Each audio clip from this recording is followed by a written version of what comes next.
اوس به واورو د پولي پوري ډراما. د پولي پوري ډرامې په تېره برخه کې تاسو واورېدل چې الماس د پرخې خبره هم ونه منله چې ولور دې کم کي. اوس به دا واورو چې د بسپري په کور کې د سلګۍ او جعفر سره ولې لانجه ده.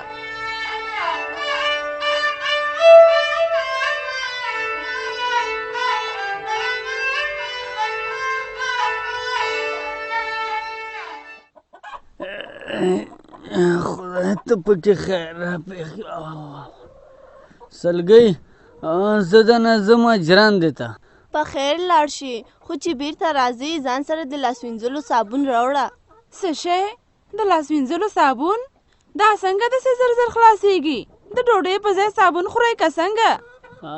مورې خیر دی غوسه کېږه ما، ولې دا موږ او تاسو پې لاسونه نه وینځو؟ دا کرونا ده که څه بلا ده، دا چې را پیدا شوې د دې د وجې زه خو په صابون 10 وارې لاسونه وینځم. دغه شانې سلګۍ هم لاسونه وینځې، ته مې وینځې، نو نه به خلاصېږي. او غم مې ولې کې، خو زه یې راوړم که نه؟ ته یې راوړې، خو په پیسو څه وړیا خو نه دي، لږ پام کوئ خیر دی. سمه ده سمه ده مورې. رښتیا ته خو ځې، ما ویل چې تا نه اجازه واخلمه. زه چې منګیز مرکز نه راځمه، که ستا خوښه وي نو زه به خپل پلار کره لږ سر ښکاره کړم. زړور لالا مې راغلی د تبلیغ نه، ستړې مشي ته به یې ورشم. ورشه، ښه خبره ده. څنګه ورشه؟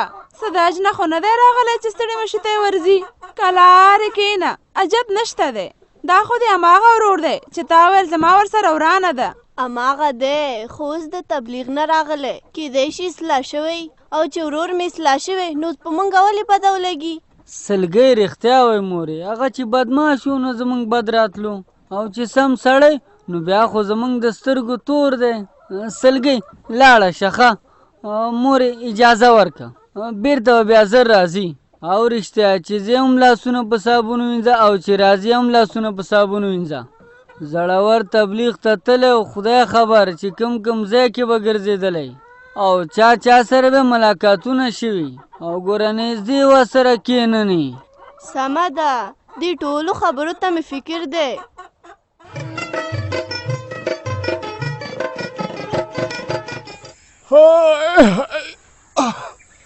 ملک صاحب ډېره ستومانه ورځ مې تېره کړه.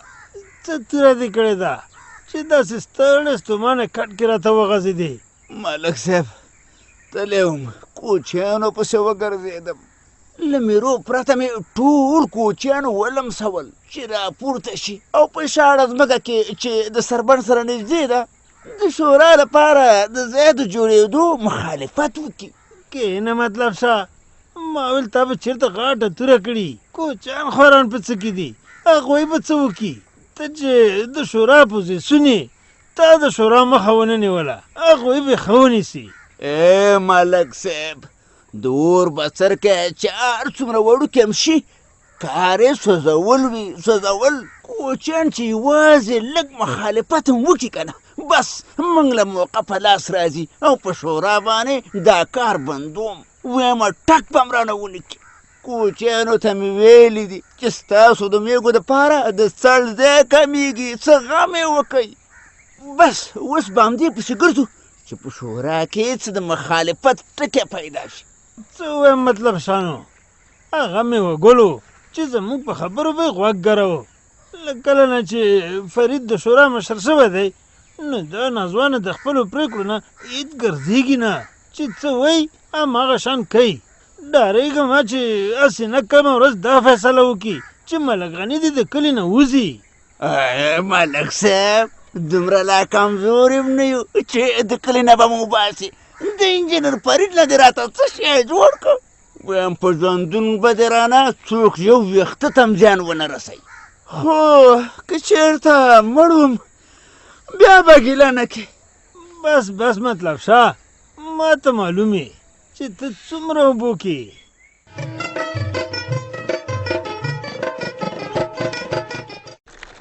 ورخې صبر وکړه، کار دې مه پیلوه. ولې زرمینې، زما په کار کې څه خبره ده که څنګه؟ نه، ستا په کار کې څه خبره نشته دی، خو ما ویل چې ته کار ته کښېنې بیا نو اوس ګارېږې نو ښه خبره دا ده چې زه تا نه پوښتنه وکړم چې تا څه وکړل پلار سره د ولور په هکله خبرې وکړې او که نه هو زرمینې پلار سره مې ډېرې خبرې وکړې خو هېڅ کومه نتیجه یې ور نه کړه وی ولې پلار د ستا خبره هم نه منې نه پلار مې زما خبره ونه منله بس هماغه شان په خپلې خبرې ولاړ دی وایي چې که دنیا ورانه شي که ودانه زما یې پیسه زه د ولور نه تېرېږم پرخې خو تا به ورباندې لږ ټینګار کړی وای که نه کېدی شي منلی وای وی زرمینې ته څه خبره یې ما ورباندې ټینګار وکړو نو راته په غوسه شو پوهېږې ما ته یې څه ویلو څه درته ویلې ویلې چې په دې خبرو کې ته کار مه لره او که بیا د ولور په هکله خبره وکړه نو نه به رانه مدرسې ته لاړه شي او نه مرکز ته ښه دا خو یې په رښتیا هم چې ډېره د خطره ډکه خبره کړې ده بس پرخې پام کوه هسې نه په رښتیا دې منع کړي په همدې باندې زه وډار شومه بس نوره مې خبره ورسره غبرګه نه کړه زه ښه دې کړي دي خو بیا داسې موقع ته ګوره چې کله د دې پلار فکر جوړو خبره ورسره یاده که او زه به د شباني کاني سره وګورم ورته به ووایم چې بله لاره نشته دی پرته له دې چې تاسو واده وځنډوئ سمه ده ته د هغې سره خبره وکړه او زه به هم په کور کې خپله خواري وکړم خواري وکړه خو ډېر په احتیاط سره هسې نه چې د مرکز نه دې منع کړي بیا به څه کوو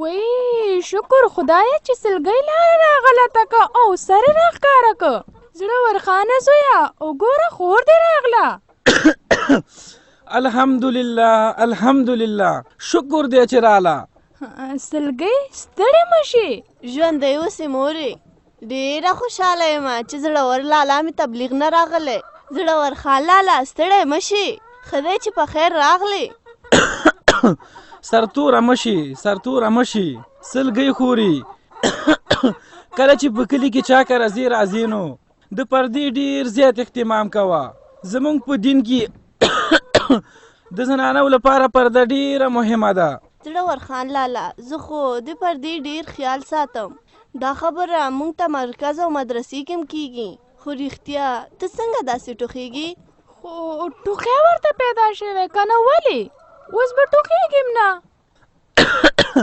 رښتیا وایي خو الله به خیر کړي دومره د تشویش وړ خبره نه ده که خفه کېږي نه نو دا ټوخی دومره عادي مه نیسه ځکه نن سبا خو تا د کرونا په هکله اورېدلي دي چې دغه وایرس راغلی دی کله چې انسان پې اخته شي نو یو نښی ټوخی دی که زما منې نو خیر د یو ځل ډاکټر ته لاړ شه د څه شي لپاره لاړ شم معمولي ټوخی دی او بیا ډاکټر به څه وکړي رښتیا وایي ټوخی دی کور کې به ښه شي تاسو خلکو ته زړه په زوره غورځوئ مورې زه د چا زړه نه غورځومه خو د ځان معاینه ښه ده ډاکټر به ورته دوا ورکړي ورسره به ښه شي ډاکټر هېڅ هم نشي کولی نفع او نقصان ټول د الله تعالی په لاس کې دي موږ باید په الله تعالی باندې باور ولرو بېشکه چې موږ باید په الله تعالی باور ولرو خو زړور خان لالا په کتابونو کې د ځان ساتل هم راغلي دي مرض د انسان دښمن دی او د دښمن نه ځان ساتل فرض دي موږ باید دعا وکړو او دوا هم د معمولي ټوخي دپاره مې اوس ډاکټر ته مه لیږه ته زما ستړي مشي ته راغلی وي او که زما زړه غورځولو ته زه ستا ستړي مشي ته راغلی وم خو دا ستا ټوخی مې خوښ نه دی خیر دی یو ځل د ځان غم وخوره داسې خو به دا ټوله دنیا په دې مرض اخته وي خو د لالا ټوخی مې ډېر دی نه ګورې پاره خبره کې ټوخېږي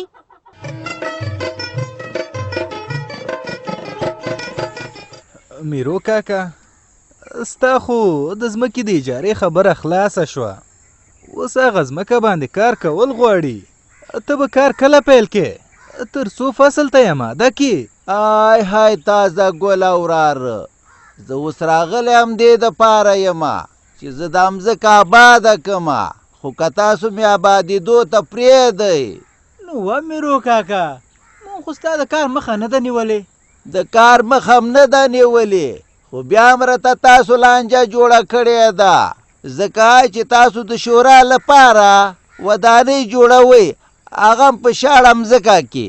په دې باندې د موږ کوچیان اعتراض لري. میرو اعتراض لري؟ څنګه اعتراض؟ مطلب شه اعتراض یې داسې ده چې شورا په موږ ژوند راتنګوي. یوه اندازه شاړه مځکه سربند سره بنده سوه، آباده بسي. باقي د ماشومانو میدان کې لاړه او څه چې پاتې ده هغې کې آبادي کېږي. غر خو د مینونو ډک ده، موږ به میږي چیرې پیایو؟ نو هغوی ته خو موږ ویلي که نه چې غر ورته د مینونو نه خالي کوو.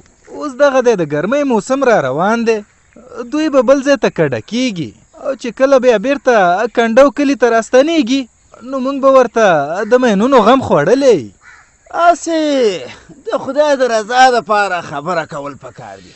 د کوچیانو ستونزه واقعي چې ډېره غټه ستونزه ده.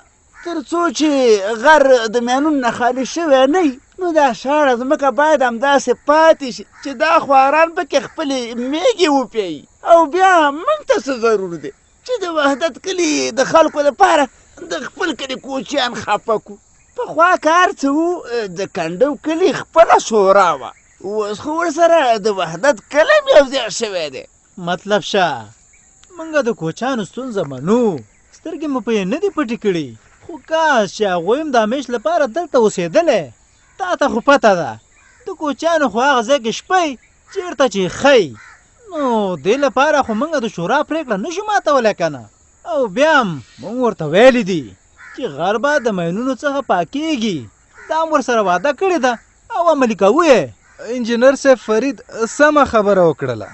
اوس د شورا پرېکړه ماتېدی نه شي او که چېرته خدای مکه د مینونو په لمنځه وړلو کې موږ پاتې راغلو نو بیا هغه سات او هغه مسلات. کوچیان حق لري چې شکایت وکړي، خو اوس لپاره به دا دفتر جوړیږي.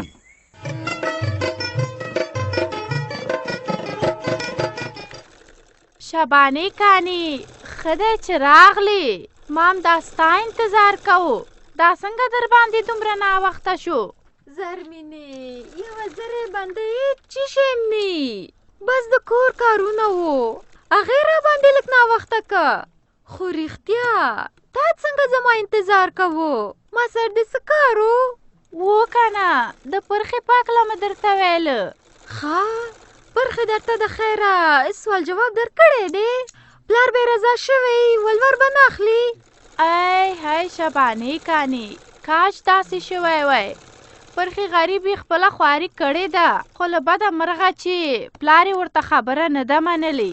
نو ما تا ته هم دا خبره کوله چې الماس کاکا د ورورله نه تېرېږي او نه یې کمی.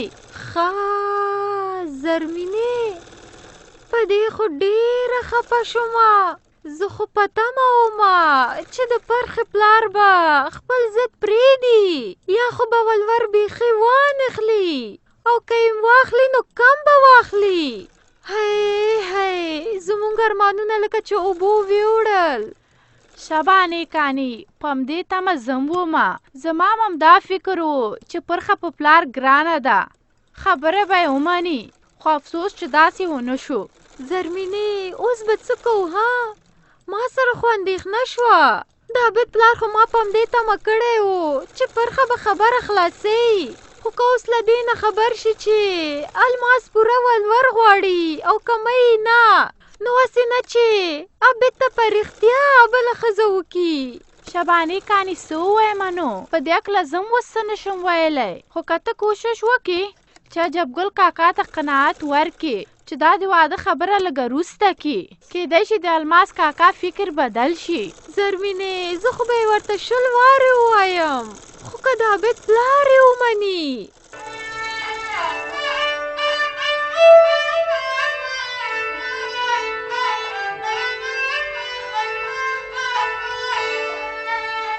دا وه د پولې پورې ډرامه چې تاسې واورېده.